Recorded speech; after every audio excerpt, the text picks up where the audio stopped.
शुभो जोड़ेगा झनक के सामने अपने दोनों हाथ। शुभो मांगेगा झनक से अपने गुनाहों की माफी। क्या झनक माफ कर पाएगी इन सभी गुनहगारों को? जी हाँ दोस्तों, हम बात कर रहे हैं स्टार प्लस के शो झनक की। तो दोस्तों, आगे बढ़ने से पहले आप इस चैनल पर नए हैं तो इसे सब्सक्राइब कर दीजिए, साथ ही बेल आइकन दबाना ना भूले। वीडियो अच्छा लगे तो इसे लाइक जरूर कीजिएगा। चलिए आगे बढ़ते हैं। तो दोस्तों, सीरियल झनक में आप जल्द देखने वाले हैं कि झनक जब से यहाँ पे आई है, यानी बॉस हाउस में एंटर की है, अर्शी जो है काफी ज्यादा तिलमिलाई हुई है। वो झनक को अपने घर में बिल्कुल भी बर्दाश्त नहीं करना चाहती है, क्योंकि वो प्रेग्नेंट है। वो नहीं चाहती कि उसके बच्चे पे झनक का साया पड़े, इसलिए वो बार बार अनिरुद्ध से कहती है कि इस लड़की को इस घर से निकालो। मैं तुमसे पहले ही कह चुकी हूँ कि अगर झनक इस घर में रहेगी तो मैं यहाँ नहीं रह सकती, इसलिए इसे यहाँ से निकाल दो। और यहाँ साथ ही में अर्शी का साथ दे रही है तनुजा, विपाशा, क्योंकि ये सब लोग भी झनक को बिल्कुल पसंद नहीं करते हैं, इसलिए ये लोग भी झनक के खिलाफ हैं।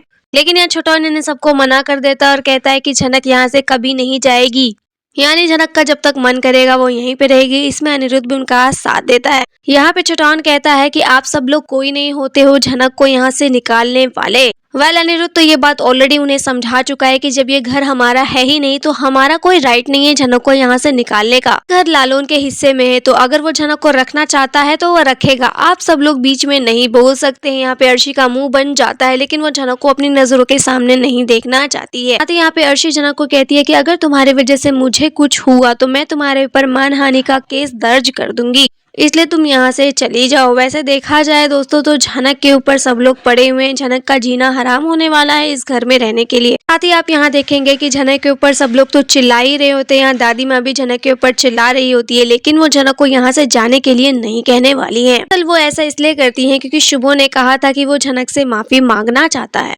जी हाँ, यहाँ पे शुभो जो है झनक से माफी मांगना चाहता है। उसे लगता है कि उसने झनक के साथ बहुत ही गलत किया। अब उसे झनक के सामने हाथ जोड़कर माफी मांग लेनी चाहिए। उसने जिंदगी में कई पाप किए, तो वो अपने इन्हीं पापों की जो माफी मांगना चाहता है। उसने लालून और उसके परिवार के साथ काफी ज्यादा बुरा किया, जिसका फल उसे अभी भुगतना ही पड़ रहा है। यहाँ पे शुभो को रियलाइज हो रहा है कि जो भी गुनाह उन्होंने दूसरों के साथ किए हैं उसकी माफी मांग लेनी चाहिए। इसलिए आप देखने वाले हैं कि दादी माँ जो है झनक को यहाँ से जाने के लिए नहीं कहेंगी। वो सबको ये बताएंगे कि जब तक शुभो अपना काम खत्म करके वापस नहीं आ जाता, उसने कहा था वो झनक से माफी मांगना चाहता है, तो जब तक वो वापस नहीं आता, वो झनक से माफी नहीं मांग लेता, मैं झनक को यहाँ से जाने के लिए नहीं कह सकती हूँ।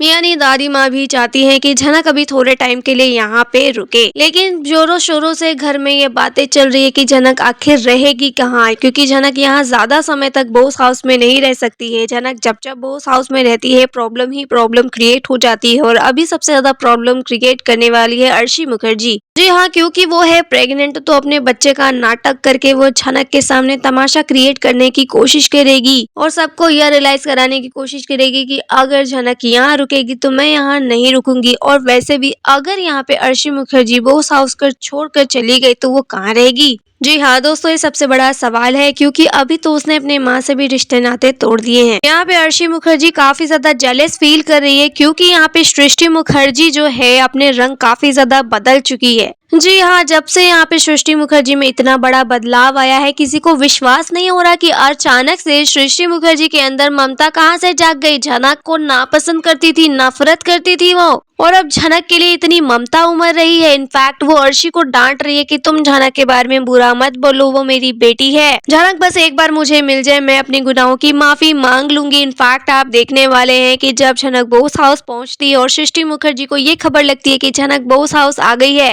तो वो दौड़ भागकर झनक के पास जाती है और उसे अपने घर चलने के लिए इंसिस्ट करती है। यहाँ झनक भी सृष्टि मुखर्जी को देखकर काफी हैरान हो रही है कि क्या ये वही सृष्टि मुखर्जी है जो मेरे से इतनी ज्यादा नफरत करती थी। मुझे हर जगह इन्होंने जलील किया, मेरे खिलाफ कितने षड्यंत्र रचे और इन्होंने मुझे जान से मारने की कोशिश की। तो क्या ये वही सृष्टि मुखर्जी है? और ये खुद को मेरी माँ बता रही है, तो क्या इन पे विश्वास किया जा सकता है? हाँ दोस्तों, ये सबसे बड़ा सवाल आने वाला है झनक के मन में कि क्या मैं इन पे विश्वास कर सकती हूँ। वेल दोस्तों, ये सवाल झनक के मन में तो है ही, लेकिन साथ साथ दर्शक के मन में भी है, क्योंकि यहाँ सृष्टि मुखर्जी जो है अपने रंग काफी ज्यादा बदलती है। झनक से अचानक इतनी जल्दी पैचअप कैसे कर सकती है? अचानक उसके मन में झनक के लिए ममता कैसे उमड़ पड़ी? झनक को वो बेटी बेटी कह के पुकार रही है और ममता के लिए तड़प रही है। दोस्तों, क्या ये सृष्टि मुखर्जी की कोई नई चाल तो नहीं है?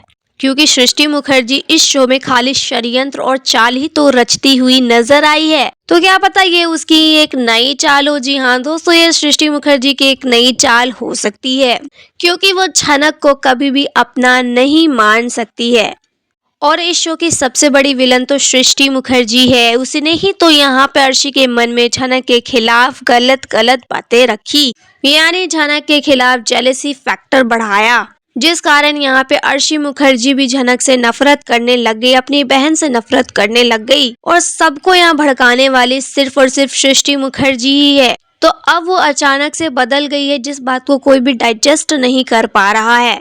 यहाँ कुछ लोग जो झनक से काफी ज्यादा नफरत करते थे, जिनमें सबसे बड़ा नाम सृष्टि मुखर्जी का है, तो वो अब झनक के लिए बदल गई है। उनका दिल पिघल गया है, झनक से माफी मांगना चाहती है। झनक से वो ये रिक्वेस्ट करती है कि तुम मेरे साथ मेरे घर चलो, मैं तुम्हें खूब प्यार दूंगी। ये लोग तुम्हें इस घर में नहीं रखना चाहते, पर तुम अपने घर में तो रह सकती हो, अपनी माँ के पास रह सकती हो। मुझे नहीं पता मैं कब तक तुम्हारे साथ रहूंगी, क्योंकि बहुत जल्द कोर्ट का ऑर्डर आ जाएगा, मुझे सजा मिल जाएगी, क्योंकि मैं ही गुनहगार हूँ तो मुझे सजा मिलनी चाहिए। लेकिन जब तक मेरे पास कुछ समय है, कुछ मोहलत है, मैं तुम्हारे साथ बिताना चाहती हूँ बेटा। तो तुम प्लीज मना मत करना, तुम मेरे साथ मेरे घर में रहो, मुझे थोड़ा सा तुम्हारे साथ टाइम स्पेंड करना है। जो प्यार मैंने तुम्हें नहीं दिया वो देना चाहती हूँ। सृष्टि मुखर्जी की सारी बातें सुनकर झनक काफी ज्यादा सरप्राइज हो रही है कि ये औरत क्या क्या बोली जा रही है और क्या मुझे इनकी बातों पे विश्वास करना चाहिए। यहाँ अनिरुद्ध भी काफी शॉक्ड हो रहा है। अनिरुद्ध के साथ साथ बाकी घर वाले भी काफी शॉक्ड हो रहे हैं। अर्शी भी यहाँ शॉक्ड हो रही है कि मेरी माँ को अचानक न जाने क्या हो गया है। जिस झनक से जिंदगी भर नफरत कर रही थी, अब झनक के लिए एक बुरा शब्द नहीं सुनना चाहती है, मुझे डांट रही, वो भी इस हालत में। तो जी हाँ दोस्तों, यहाँ मेकर्स जो है इस तरह की चीजों को दिखा रहे हैं। यहाँ शुभो भी जो है झनक से माफी मांगना चाहता है, सृष्टि मुखर्जी भी झनक से माफी मांगना चाहती है। तो ये सारी चीजें इतनी जल्दी डाइजेस्ट नहीं होने वाली है, क्योंकि ये लोग बहुत बड़े विलन हैं झनक के लिए। वेल, इन सब बातों में कितनी ज्यादा सच्चाई तो अपकमिंग एपिसोड से ही पता चलेगा, लेकिन यहाँ पे फुल ऑन हो सकता है कि सृष्टि मुखर्जी की एक नई चाल हो, जिसमें वो झनक को फंसाना चाहती है। वेल, झनक को अपनी इस नई चाल में फंसा कर वो झनक के साथ क्या करेंगे, ये देखना काफी दिलचस्प होगा। लेकिन दोस्तों, यहाँ आपको क्या लगता है कि सृष्टि मुखर्जी क्या सच में बदल गई हैं? वो सच में झनक से माफी मांगना चाहती है? क्या उसे अपनी किए हुए गलती का एहसास हो चुका है? और क्या झनक को अपनी माँ के साथ घर जाना चाहिए? झनक अगर सृष्टि मुखर्जी के साथ रहेगी तो वो कितनी ज्यादा सेफ है?